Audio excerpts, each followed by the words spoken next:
Bismillahirrahmanirrahim. Assalamualaikum warahmatullahi wabarakatuh.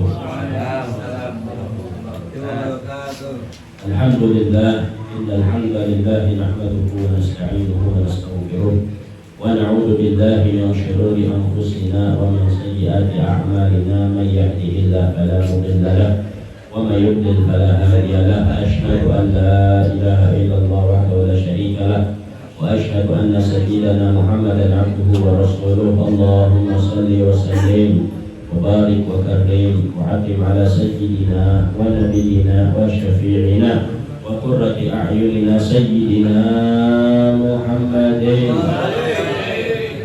Iftah bab rahmatillah adada ma fi ilmillah, salatan wa salaman daimain bi dawami mulkillah وعلى آله وصحبه عدد كل درجة ألف مرة. سبحانك لا علم لنا إلا ما علمتنا إنك أنت العليم الحكيم. وقال رب اشرح لي صدري ويسر لي أمري واحلل عقدة من لساني يفقهوا قولي. نوينا التعلم والتعليم وتذكر وتذكير ونفع والانتفاع والإفادة والاستفادة والحث على التمسك بكتاب الله تعالى وسنة رسول الله صلى الله عليه وسلم والدعاء إلى الهدى والدلالة على الخير وابتغاء وجه الله ومرضاته وقربه وثوابه سبحانه وتعالى. Amma ba'd. Para kesepuhan kaum muslimin wal muslimat rahimakumullah, alhamdulillah, puji syukur kita kepada Allah Subhanahu wa taala, yang mana alhamdulillah pada malam hari ini seperti biasa kita masih diberi keistiqomahan oleh Allah Subhanahu wa taala untuk berzikir kepada Allah Subhanahu wa taala dan juga untuk mengkaji ilmunya Allah Subhanahu wa taala dan ilmunya Rasulullah sallallahu alaihi wasallam. Mudah-mudahan dengan itu semua menjadikan sebab kita diberikan keberkahan oleh Allah Subhanahu wa taala dan segala hajat-hajat kita dikabulkan oleh Allah Subhanahu wa taala dan segala dosa-dosa kita diampuni oleh Allah Subhanahu wa taala. Amin. Kaum muslimin wal muslimat rahimakumullah, pada malam hari ini kita lanjutkan pembahasan kita tentang masalah udhiyah atau kurban. Kurban menurut syariat Islam. Yang pertama, kurban ini atau udhiyah, kalau bahasa di kitab ini namanya udhiyah, berkurban sama artinya ya. Perintah berkurban ini di dalam Al-Quran jelas, di dalam surat Al-Kautsar, fasholli li rabbika wanhar, dan sholatlah kamu kepada Tuhanmu, wanhar, dan berkurbanlah atau menyembelihlah kamu.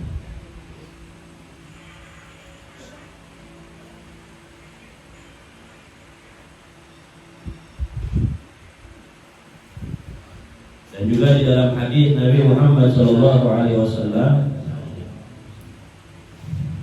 yang diriwayatkan oleh Sayyidah Aisyah, di sini Nabi Muhammad SAW bersabda, "Ma 'amila banu Adam yawman nahar min 'amalin ahabba ila Allah Ta'ala min iraqatid dam, innaha la ta'ti yawmal qiyamah bi quruniha wa adlafiha, wa inna ad-dam la yaqa'u min Allah bi makanin qabla an yaqa'a min al-ardh. Fatibu biha nafsan."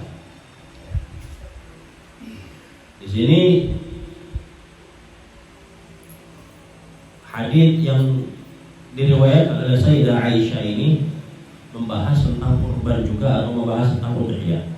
Di sini Nabi Muhammad SAW bersabda, tidaklah seorang ibnu Adam atau seorang manusia melakukan suatu amalan pada hari raya Idul Adha, dari amalan-amalan tidak ada yang paling dicintai oleh Allah Subhanahu wa taala kecuali dia menyembelih hewan kurban. Karena kata Nabi Muhammad SAW, karena nanti hewan kurban kita yang kita sembelih ketika di dunia itu hari kiamat dia akan datang menjemput kita. Nah, sehingga di dalam riwayat lain, ketika kita mau masuk surga, yang kita tunggangi ketika kita melewati sirat atau siratul mustaqim, jembatan sirat, yang mana diriwayatkan sirat ini tipisnya seperti rambut dibagi 7. Dan kita nanti, kalau orang-orang yang dia berkorban, nanti di akhirat dia akan sangat mudah sekali melewati jembatan sirat tersebut, yang mana kita menunggangi hewan kurban yang kita sembelih ketika kita di dunia.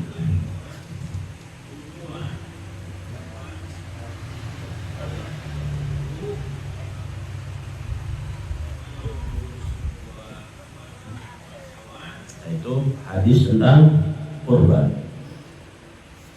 Kemudian di dalam mazhab Syafi'i, kurban sendiri hukumnya apa? Wal udhiyah sunnatun muakkadatun, hukumnya sunnah muakkad. Sunnah muakkad itu apa? Sunnah yang ditekankan, yang harus diusahakan, ya, yang harus diusahakan. Kemudian udhiyah ini atau kurban ini bagi siapa sih? Ya, bagi siapa? Kalau bagi Nabi Muhammad SAW hukum udhiyah atau hukum kurban ini wajib bagi Nabi. Tapi kalau bagi kita orang-orang Muslim,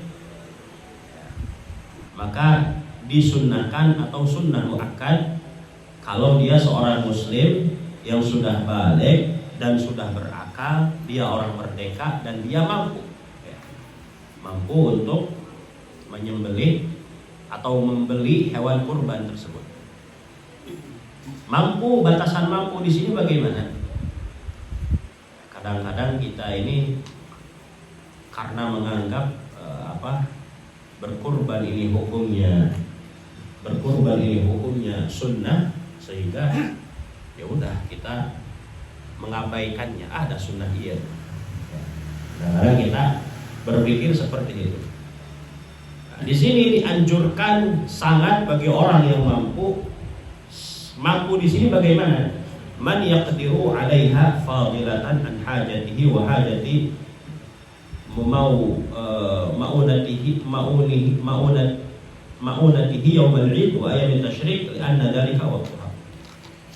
Orang yang mampu di sini adalah orang yang dia ketika di hari raya Id tanggal 10 Dzulhijjah atau hari Idul Adha, dia ini termasuk orang yang punya uang dan uangnya ini lebihan. Uangnya lebihan. Lebihan dari mana? Lebihan dari hajat-hajatnya. Misalkan hajatnya dia apa? Makan sehari 3 kali. Pakaian misalkan. Udah paling berapa? Taruhlah 100.000. Hajatnya dia sendiri 100.000. Atau orang yang wajib dia nafkahi. Yang wajib dia nafkahi berapa? Misalkan dia punya istri 1, punya anak 2 misalkan. Taruh setiap orang 100 berarti hari raya Id dia punya hajat berapa? Sekitar 400 atau 500.000. Kalau dia punya uang 5 juta, maka dia sangat dianjurkan ketika hari raya Id untuk menyembelih hewan kurban. Ya. Kalau dia punya lebihan dari hajatnya, ya.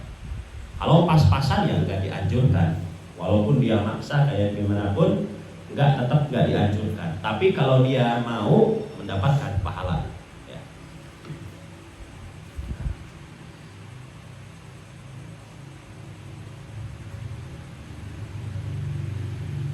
Dan yang namanya kurban ini adalah paling afdolnya sedekah. Kita punya sedekah setiap hari, misalkan kita ngeluarin sedekah berapa?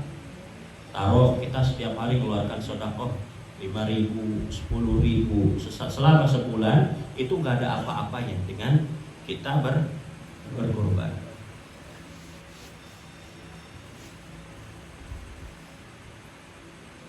Bahkan sebagian ulama ada yang sangat keras dalam masalah ini ya. Keras di sini gimana?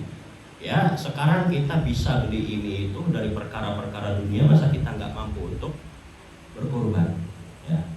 Contoh kita mampu beli motor, ya, kita mampu beli HP yang harganya puluhan juta, tapi dia nggak mampu untuk mengeluarkan uang. Udah, kalau dia memang betul-betul pelit, yang 2,5 juta lah keluarkan. Atau kalau dia betul-betul pelit, beli kambing yang betina. Berapa kambing betina? Ya 1,5, keluarkan. Gak ada syaratnya di dalam kurban ini harus jantan, gak ada. Ya, gak ada syaratnya ketika kita berkurban kambing atau sapi atau unta harus kudu jalu baik. Ya. Bingkang oke, gak apa-apa. Banjir. Gimana? Banjir. Boleh. Yang banjir. Banjir itu banjir. Yang gemuk nggak bisa. Beranak. Anak. Oh, yang beranak. Tidak beranak. Tidak beranak. Tidak beranak.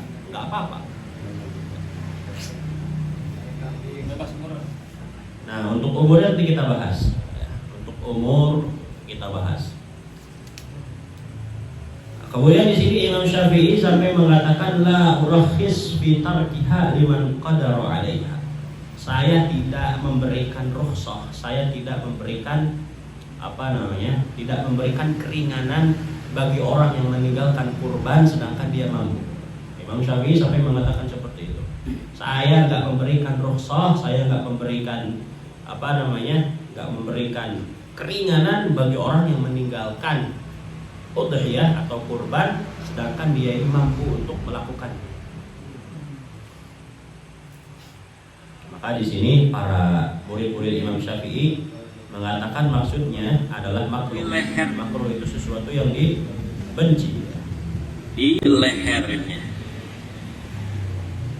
Wa ma la yuqdar 'ala zakatihi fa zakatuha annahu yuqrabu tarkuha lil qadir 'alaiha Kalau dia enggak bawami aw min al hadar aw safar wala farq bainal hajj wa ghairi. Ya. Di sini sampai dikatakan saking enggak ada keringanannya, kalau dia mampu enggak ada keringanan sedikit pun untuk meninggalkan kurban, entah itu dia orang pedalaman, entah itu dia orang kota, entah itu dalam keadaan safar atau dia sedang haji.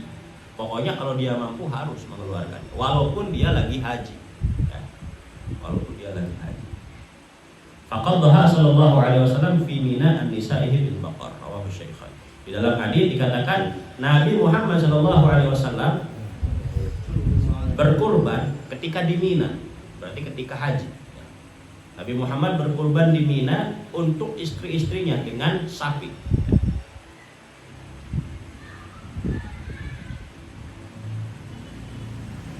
Nah, seperti itu ya. Dan juga ada sedikit faedah di sini dikatakan wa yusannu liman yuridu at-tadhiyah an la yuzila sya'rahu wa dhukrahu fi 'ashri dzulhijjah hatta yudhhi. Disunnahkan bagi orang yang mau berkurban di hari H atau tanggal 10 Dzulhijjah, disunahkan untuk tidak memotong kukunya, tidak memotong rambutnya, tidak memotong bulu-bulu yang ada di badan atau di wajah. Sampai kapan? Sampai hewan sembelihannya sudah disembelih. Walaupun dia ibaratnya menyembelihnya nanti di hari tasyrik, tanggal berapa? Misalkan tanggal 12 Dzulhijjah, ya sampai tanggal 12 Dzulhijjah dia nggak boleh potong kuku, nggak boleh memotong rambut atau mencukur kubis, jenggot atau bulu-bulu yang ada di badannya. Makruh ya hukumnya, bukan haram, makruh.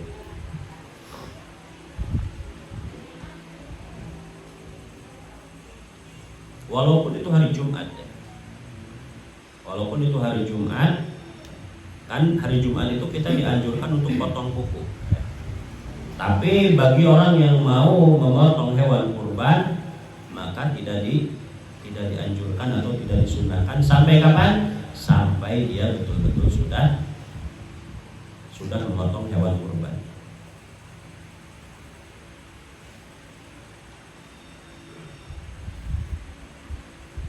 Dan juga dikatakan hukum udhiyah atau kurban ini sunnah kifayah. Sunnah kifayah itu bagaimana? Kalau dia di dalam satu keluarga, misalkan kalau di Indonesia satu kakak aja ya, satu kakak ada berapa orang? Misalkan ada 4 orang.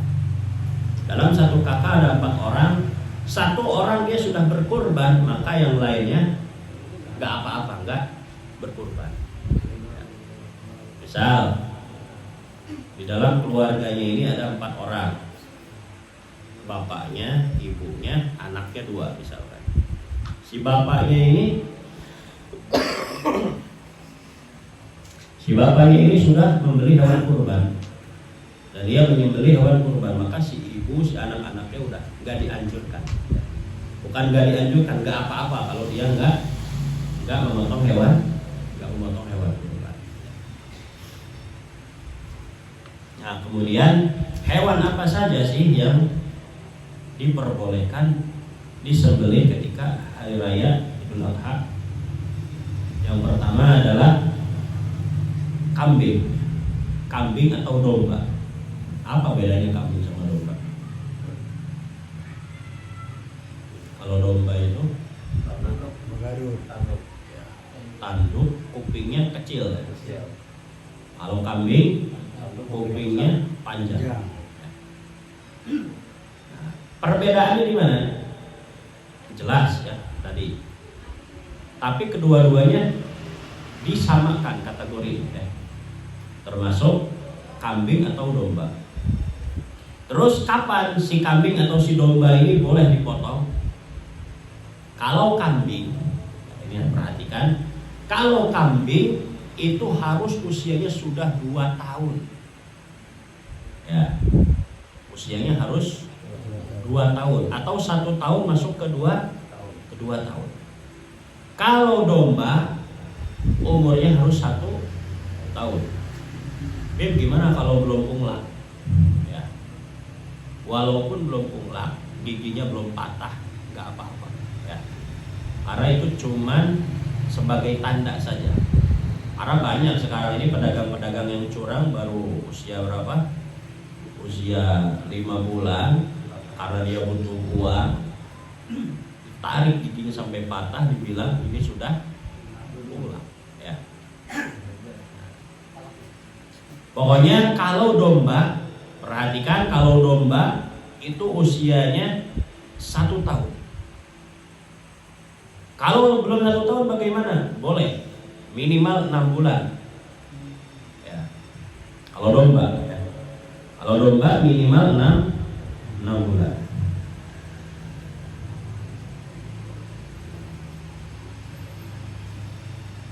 Tapi kalau kambing harus usianya 2 tahun. Jadi kalau beli kambing hati-hati ya. Kalau dia masih setahun nggak bisa, nggak masuk syarat ya. Harus usianya 2 tahun kalau kambing. Tapi kalau domba usianya boleh 1 tahun atau bahkan 6 bulan. Kenapa? Karena kalau domba ini dia walaupun usia 6 bulan, 8 bulan atau 10 bulan itu udah besar ya. Badannya itu sudah besar. Tapi kalau kambing walaupun dia umur 2 tahun masih kecil saja ya. Seperti itu ya.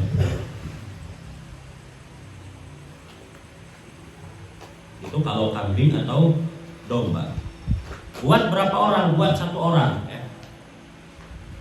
Jadi kalau misalkan kita punya di rumah punya 4 keluarga, punya 4 orang, maka ya sudah buat 1 orang saja.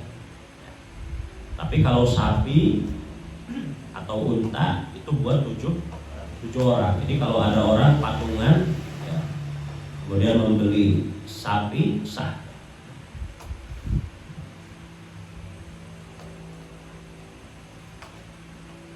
Kemudian kalau unta, ya, yang kedua unta ya, yang diperbolehkan untuk disembelih ketika ketika hari raya kurban. Unta ini umur berapa? Kalau unta harus usianya 5 tahun. masuk ke 6 tahun. Kalau di kita nggak ada ya. Kita lanjut pembahasan ke sapi. Kemudian kalau sapi harus usianya berapa? Kalau sapi usianya harus 2 tahun.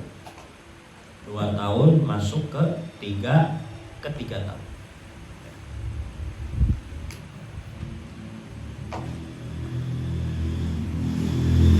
Nah, itu hewan-hewan yang diperbolehkan untuk kurban di hari raya Idul Adha. Nah, kemudian ada beberapa hewan yang dia tidak sah atau tidak diperbolehkan untuk disembelih. Itu siapa mereka? Ya tadi ya, domba, kambing atau sapi, kerbau juga bisa ya. Kerbau disamakan seperti sapi dan unta. Tapi mereka harus tidak boleh ada 4 ini ya. Apa saja? Al-aura, al-aura al-bayyin auruha. Si hewan itu yang pertama, si matanya nggak boleh dalam keadaan buta ya. Kalau kita beli hewan kurban, hati-hati, matanya atau salah satu matanya harus masih bisa melihat. Kalau salah satu mata yang tidak melihat, maka tidak sah dijadikan hewan kurban. Kemudian yang selanjutnya adalah wal arja wal bayyin arajuha.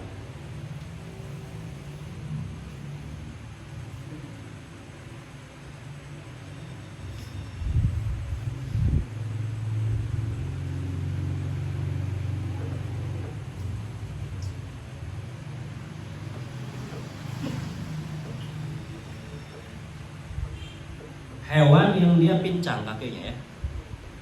Hati-hati. Kita misalkan mau menyembelih sapi, ketika kita mau menurunkan sapi dari mobil ya. Itu hati-hati, jangan sampai pincang. Kalau si sapinya ini pincang nggak sah jadi hewan kurban, tapi jadi sembelihan biasa sah ya. Tapi kalau untuk buat sembelihan kurban nggak sah.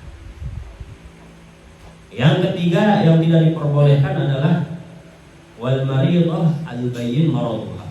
Si hewannya sakit ya. Hewannya sakit nggak sah kalau dia dijadikan hewan kurban.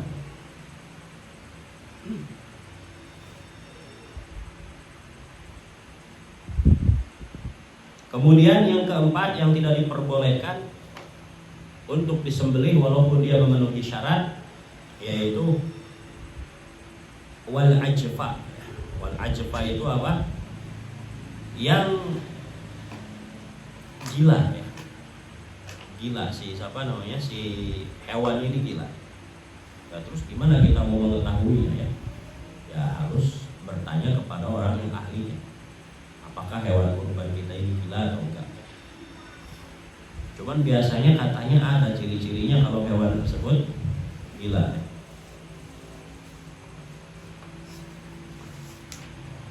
Hilang akal.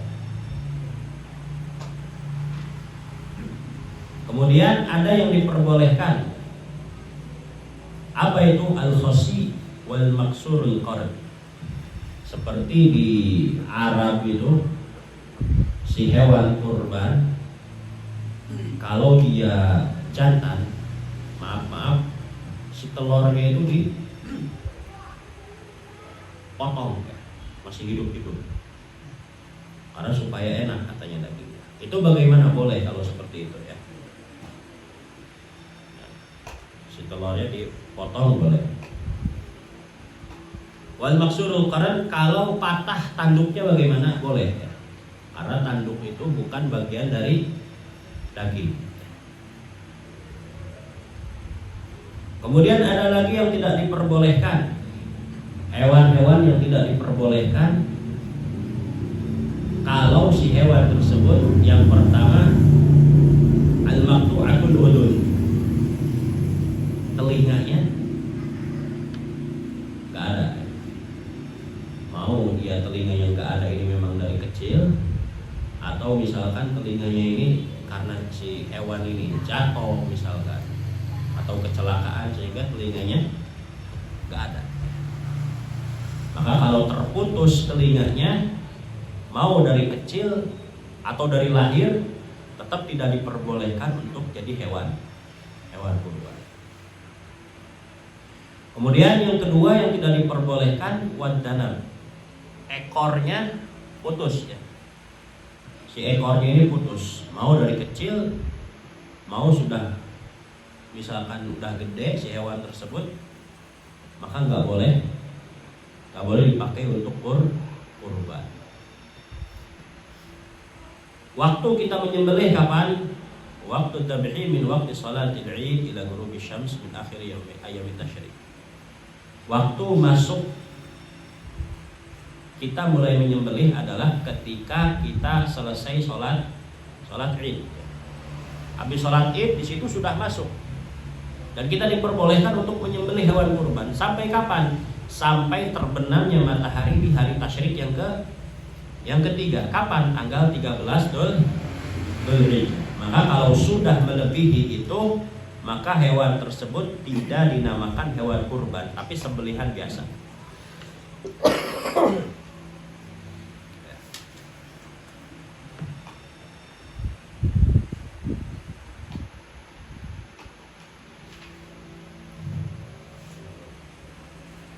Dan kemudian yang dianjurkan atau yang disunahkan ketika menyembelih ada 5 perkara. Yang pertama adalah at-tasmiyah, membaca bismillah. Jadi membaca bismillah ini bukan wajib. Ya, kalau kita beranggapan bahwasanya oh ini hewan nggak dibacain bismillah berarti nggak sah sembelihannya, enggak ya. Bismillah ini hukumnya sunnah. Ya. Seperti di pertemuan sebelumnya, apa yang wajib ketika menyembelih? 1, dia harus orang Islam ya. Walaupun dia yang pertama misalkan dia nggak baca bismillah atau nggak menghadap kiblat ya, nggak apa-apa. Yang penting orang muslim yang menyembelih ya. Nah, ini yang disunahkan yang pertama adalah at-tasmiyah, membaca bismillah. Kemudian yang kedua wassalatu ala nabi, bersolawat kepada Nabi Muhammad. Kemudian yang ketiga wastiqbalul qiblah, menghadap kiblat. Jadi si hewannya ini dihadapkan ke kiblat ya. Kemudian wat takbir dan takbir. Allahu akbar, Allahu akbar.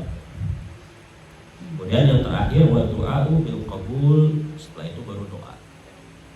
Setelah itu baru doa. Gimana doanya? Allahumma hadhihi minka wa ilaika fataqabbal ya. Ya, satu lagi diwajibkan untuk niat ya. Hati-hati, udhiyah ini diwajibkan untuk niat. Kalau dia yang nyembelihnya. Tapi kalau diwakilkan bagaimana? Kalau diwakilkan wajib si yang menjadi wakil ini harus niat ya. Contoh misalkan, ya Allah saya niat hewan ini adalah sembelihannya fulan misalkan.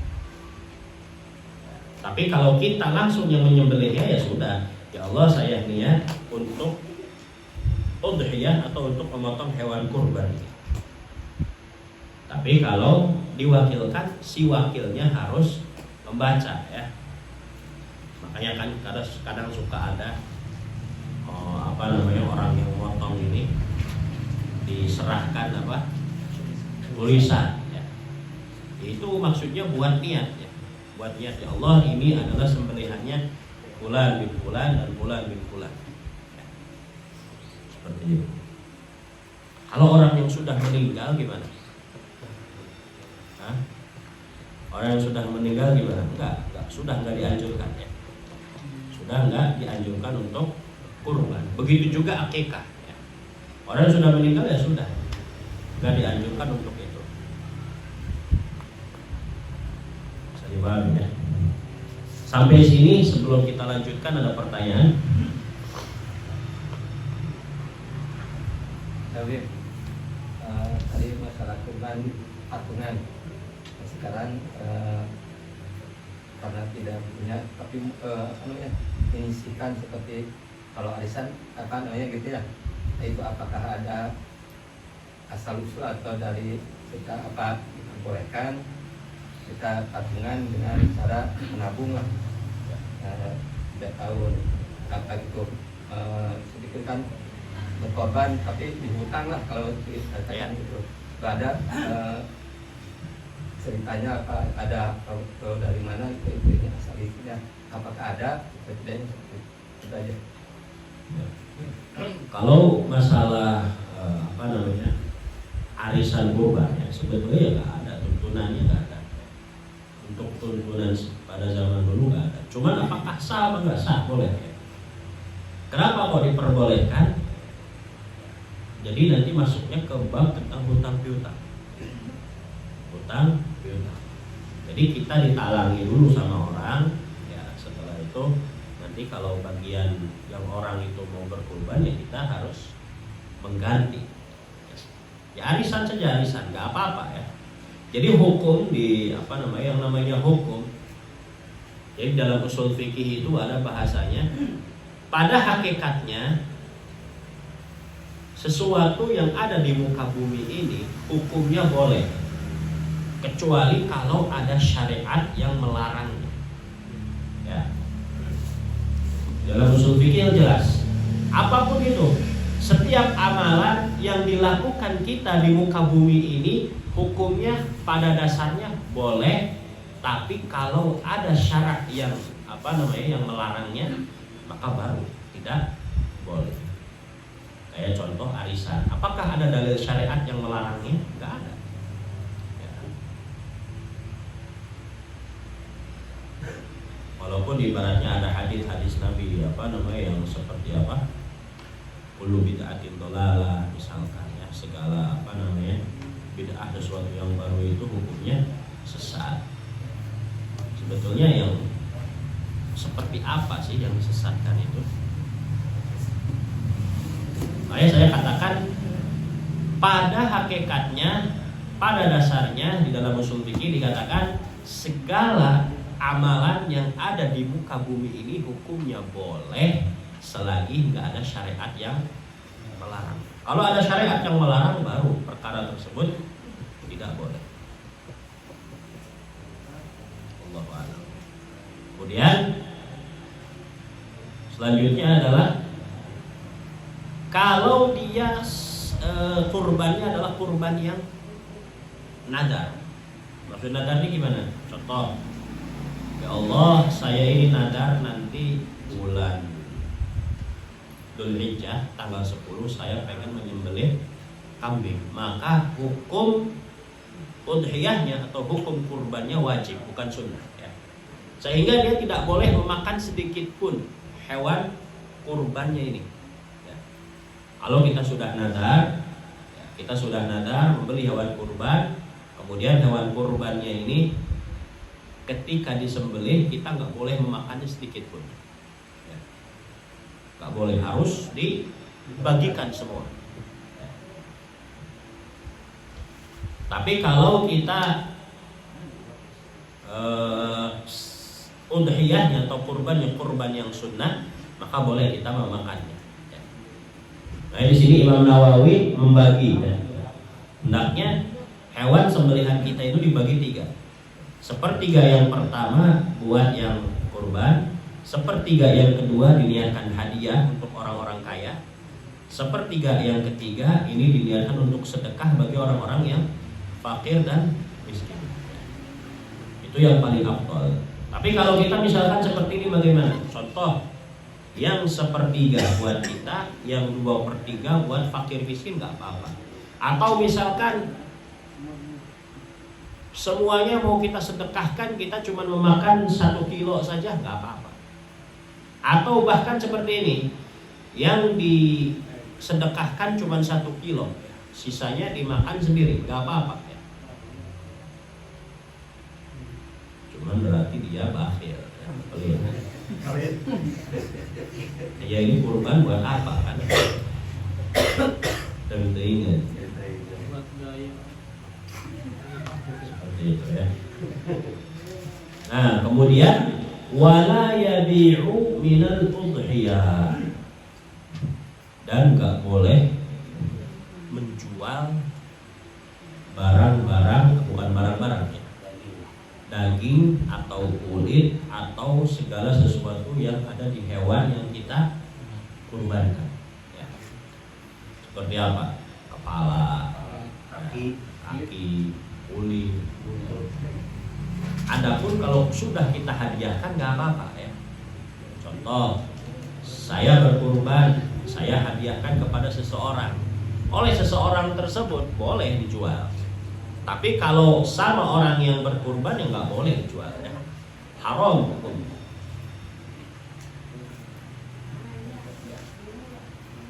Atau apa?